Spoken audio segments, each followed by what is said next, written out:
अफजाल अब्बासी जो कि पाले के लिए कैंडी में मौजूद हैं। अफजाल अस्सलाम वालेकुम। अच्छा अफजाल, सबसे पहले तो प्रॉब्लम ये है कि पिछला मैच हमारा वॉश आउट हो गया, कल कोई स्केयर है इस तरह का? वेदर कैसा है, फोरकास्ट पहले तो ये बताइए। जी बिल्कुल, कैंडी और पाले किले का जो मौसम है वो कल साफ रहने का इम्कान है। गुज़िश्ता 2 रोज़ तो जो है वो कैंडी में वक्फे से बादल बरसते रहे हैं, बारिश होती रही है, लेकिन महकमे मौसमियात का ये कहना है कि कल 24 फरवरी को पाकिस्तान और इंग्लैंड के मैच के दौरान जो है वो मतला यहाँ का साफ रहेगा। दर्जा हरारत की बात की जाए तो कम से कम 19 जबकि ज़्यादा से ज़्यादा 29 सेंटीग्रेड दर्जा हरारत रहेगा।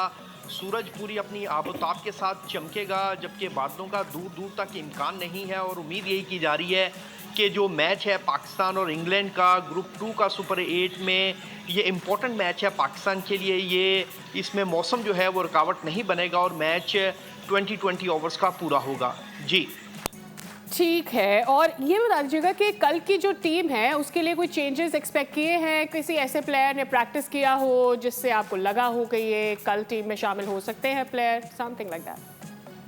जी बिल्कुल, कल के मैच से पहले आज यहाँ पर भरपूर प्रैक्टिस सेशन था पाकिस्तान और इंग्लैंड की क्रिकेट टीमों का। पाकिस्तान क्रिकेट टीम का जो प्रैक्टिस सेशन था वो 3 घंटे का तवील प्रैक्टिस सेशन था, जो दोपहर 2 बजे शुरू हुआ और शाम 5 बजे तक जो है वो यहाँ पर खिलाड़ियों ने बैटिंग, बॉलिंग और फील्डिंग की प्रैक्टिस की और खासी लंबी बारियां लगाई यहाँ पर पाकिस्तानी बल्लेबाजों ने। बाबर आजम ने खासी बैटिंग की यहाँ पर, साहबजादा फरहान, साइम अयूब और इसके साथ साथ फ़हीम अशरफ जो हैं वो काफ़ी देर तक कैंडी के पाले के लिए इंटरनेशनल क्रिकेट स्टेडियम में जो है वो प्रैक्टिस करते दिखाई दिए। बैटिंग की कोचेस ने काफ़ी टाइम दिया फ़हीम अशरफ को। इसके साथ साथ शादाब खान ने काफ़ी तवील तरीन बैटिंग सेशन में हिस्सा लिया। इसके साथ साथ अगर इंग्लैंड की प्रैक्टिस सेशन की बात की जाए तो इंग्लैंड का प्रैक्टिस सेशन भी एक खासा तवील था। शाम 6 से रात 9 बजे तक उनका ये बैटिंग सेशन चलता रहा। जहां तक बात है प्लेइंग 11 की तो आज कोच माइक हैसन ने जो है वो पिच का मुआयना भी किया, जबकि कल जो है दोबारा पिच देख के वो प्लेइंग 11 का फैसला किया जाएगा। और ज़राए का यही कहना है कि एक तब्दीली का इम्कान है पाकिस्तान की प्लेइंग 11। मुझे माइक हैसन की बात की, जरा कुछ इंसाइट्स तो दें अफजाल के, खासी तनकीद की जद में माइक हैसन, तो अंदर से क्या खबरें हैं? How is he taking this? जी बिल्कुल, सोशल मीडिया पर टीम परफॉर्मेंस के साथ साथ कोच माइक हैसन जो हैं वो सोशल मीडिया सार्फिन की तनकीद की जद में हैं और उसकी मेन वजह जो है वो यही है कि जो पाकिस्तान क्रिकेट टीम के हेड कोच माइक हैसन हैं वो ऑलराउंडर्स पर बहुत ज़्यादा रिलाई करते हैं, जबकि जो टीम को स्पेशलिस्ट बैटर या स्पेशलिस्ट बॉलर की ज़रूरत पड़ती है, ऑलराउंडर्स उस तरह से परफॉर्म नहीं कर सकते क्रूशल स्टेजेस पर, जिस वजह से माइक हैसन को तनकीद का निशाना बनाया जा रहा है सोशल मीडिया सार्फिन की जानिब से।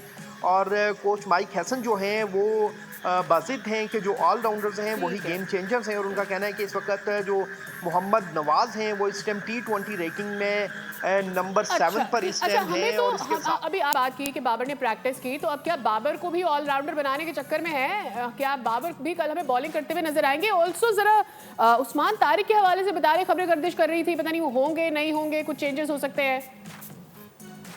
जी बिल्कुल, कोच माइक हैसन की ये ख्वाहिश ज़रूर हो सकती है कि बाबर आजम ऑलराउंडर बने, लेकिन वो उस तरह से ऑलराउंडर बन नहीं सकते क्योंकि बाबर आजम स्पेशलिस्ट बल्लेबाज हैं। जबकि जो आज प्रैक्टिस सेशन में उन्होंने बॉलिंग करवाई है वो रूटीन से हट के थी। उन्होंने पैड्स के साथ भी बॉलिंग करवाई और वो उसमें कोई इतनी हमें संजीदगी देखने को नहीं आई कि बाबर आजम फुल फ्लेज वहाँ पे ओवर्स फेंकते। वो सिर्फ बैटर्स को जो प्रैक्टिस करवाने के हवाले से बाबर आजम ने कुछ वहाँ पे बॉलिंग करवाई हैं, लेकिन इस हवाले से टीम मैनेजमेंट के जो सोर्सेज हैं उनका ये कहना है कि Babar Azam as a batter ही टीम में रहेंगे क्योंकि उनकी बैटिंग की ज़रूरत है और टीम को उनकी बॉलिंग से। ठीक है अफजाल, आप हमें अपडेट क्यों सो मच, तो आपने सारी ये इंसाइट्स दी हैं। वेल, इसी के साथ फौरन से एक ब्रेक ले रहे हैं, उसके बाद हाजिर होंगे, अपने पैनलिस्ट के पास जाएंगे, टीम बनवाएंगे, भाई कल क्या चाह रहे हैं वो क्या हो, कौन हो टीम में, हम जो भी चाहें होगा तो वही जो माइक हैसन चाहेंगे। सब्सक्राइब करें और बेल दबाएं ताकि कोई खबर रह न जाए।